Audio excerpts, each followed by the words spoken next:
Well, good morning. Wow, what can I say about yesterday?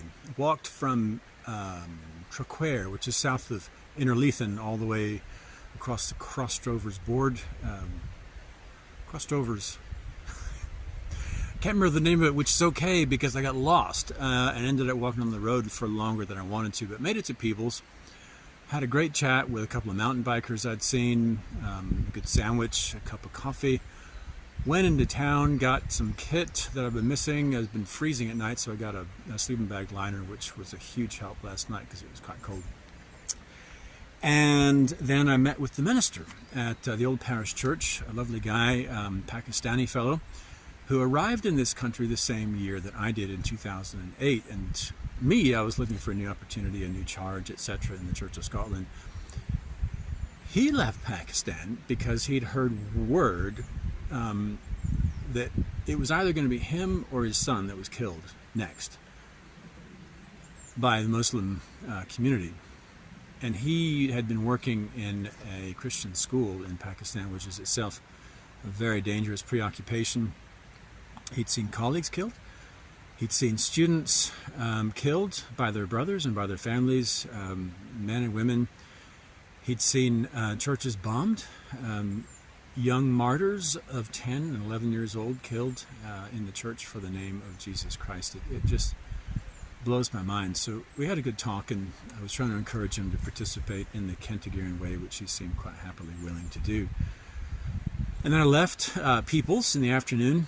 Not after he bought me a coffee and a piece of pear pie, which was good. Lovely day, so I just kept hiking. I had this sense that Peoples wasn't the place to stay that night. Lovely place, but not for me that night. Didn't know where I was going except for, I'm going walking. Now, Jesus said, birds of the air have nests and foxes have holes, but the Son of Man has no place to lay his head.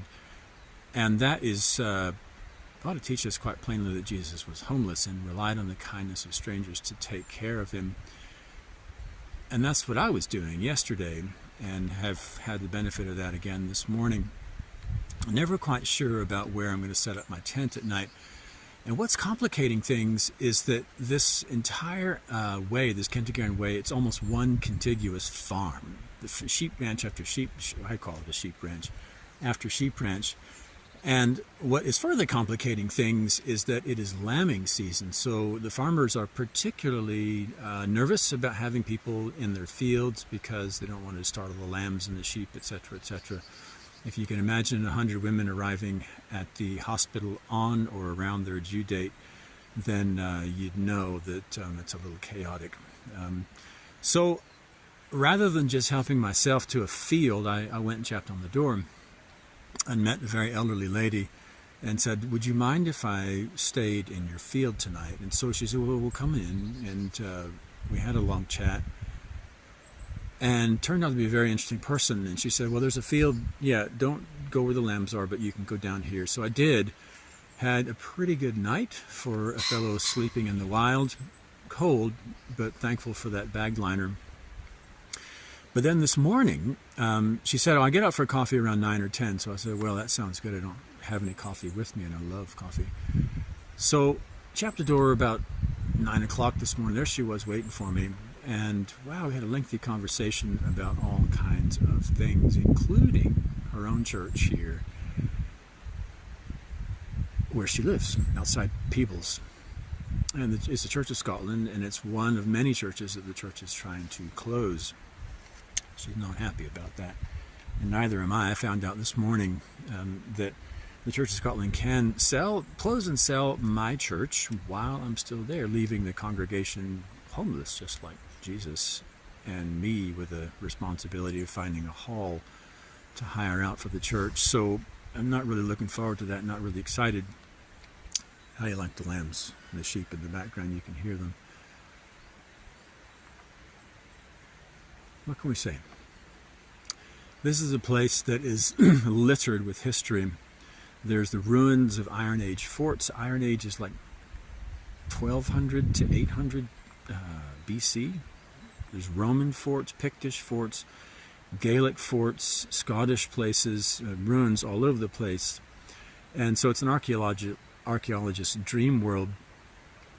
But with all these church closures, I wonder what the archaeologists of the future will find.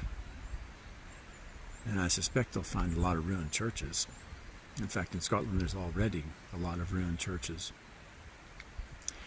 I think the devil's found a very effective weapon for countering the church, because my Pakistani friend and a Nigerian couple that I know who tells similar stories about persecution and violence said in their country, the church is flourishing. Hundreds and hundreds of people come to church every Sunday. And it's true what they say, that the blood of the martyrs is the seed of the church.